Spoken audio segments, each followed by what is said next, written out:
राजद प्रमुख लालू प्रसाद यादव ने जॉब के बदले जमीन मामले में सीबीआई की प्राथमिकी रद्द करने की मांग करते हुए दिल्ली उच्च न्यायालय में याचिका दायर की है। उन्होंने सीबीआई द्वारा दायर 3 आरोप पत्रों और ट्रायल कोर्ट के आदेशों को भी रद्द करने की मांग की है।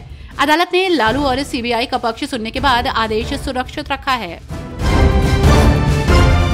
महाराष्ट्र में एक तरफ जहां सियासी पारा 7वें आसमान पर है, तो वहीं दूसरी तरफ शिवसेना यूबीटी नेता संजय राउत की किताब नरका तला स्वर्ग इन दिनों चर्चा में है। संजय राउत ने अपनी इस किताब की एक कॉपी महाराष्ट्र नवनिर्माण सेना के प्रमुख राज ठाकरे को भेजी है।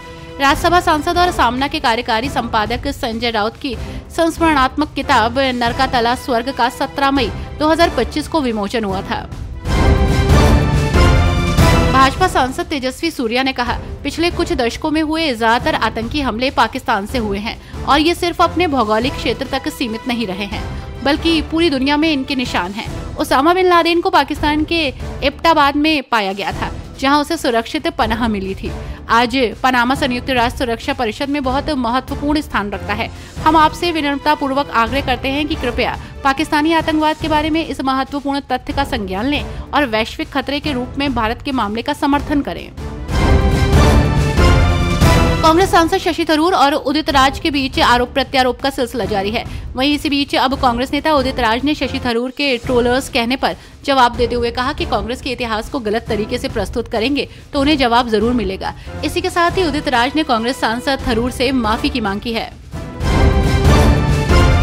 कांग्रेस नेता सुरेंद्र राजपूत ने प्रधानमंत्री मोदी पर निशाना साधते हुए कहा कि 69 लाख करोड़ की योजनाओं का शुभारंभ अच्छी बात है, लेकिन बेरोजगारी और महंगाई पर भी जवाब देना चाहिए। उन्होंने पीएम की भाषण शैली पर तंज कसते हुए कहा कि उन्हें पद की गरिमा बनाए रखनी चाहिए। राजपूत ने कहा कि ट्रंप सरकार ने कोर्ट में माना कि उसने भारत पाक युद्ध रुकवाया था, ऐसे में मोदी को ट्रंप के बयान पर जवाब देना चाहिए। आरजेडी नेता मनोज कुमार झा ने कहा कि किसी भी राज्य और केंद्र के बीच का संबंध ऐसा नहीं होना चाहिए जैसे एक बादशाह और बाकी हर कार्य हो। बिहार की सबसे बड़ी चुनौती आज रोजगार को लेकर है। उन्होंने कहा कि जो नजरिया केंद्र सरकार का गुजरात के लिए है, वही बिहार के लिए भी होना चाहिए।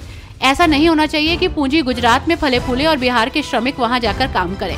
बिहार अब इस स्थिति पर विराम चाहता है। साथ ही उन्होंने बिहार को विशेष राज्य का दर्जा देने की मांग एक बार फिर दोहराई।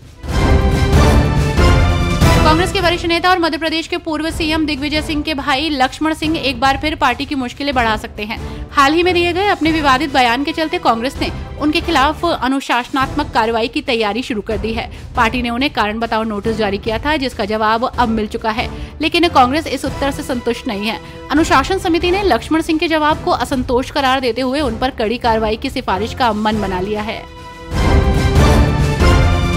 उत्तराखंड में मुख्यमंत्री स्वरोजगार योजना से जुड़ी महिलाओं को सौर सखी नाम दिया जाएगा। सरकार सौर ऊर्जा को बढ़ावा देने के लिए नई नीतियां लागू कर रही है, जिसका लक्ष्य 2027 तक 2500 मेगावाट सौर क्षमता हासिल करना है। इस योजना के तहत 20 से 200 किलोवाट तक की परियोजनाओं पर 20 से 50% तक अनुदान दिया जा रहा है। संयंत्रों के रखरखाव के लिए प्रशिक्षण दिया जाएगा। हरियाणा के मुख्यमंत्री नायब सिंह सैनी ने विकसित कृषि संकल्प अभियान की शुरुआत की। अभियान का उद्देश्य किसानों को खरीफ सीजन में उगाई जाने वाली प्रमुख फसलों से जुड़ी आधुनिक तकनीकों के बारे में जागरूक करना और उन्हें शिक्षित करना है। इसके अलावा उन्हें किसानों के लिए सरकारी योजनाओं और नीतियों से भी अवगत कराना है। इंडोनेशिया में अभिषेक बैनर्जी के भाषण ने पाकिस्तान को जमकर लताड़ा।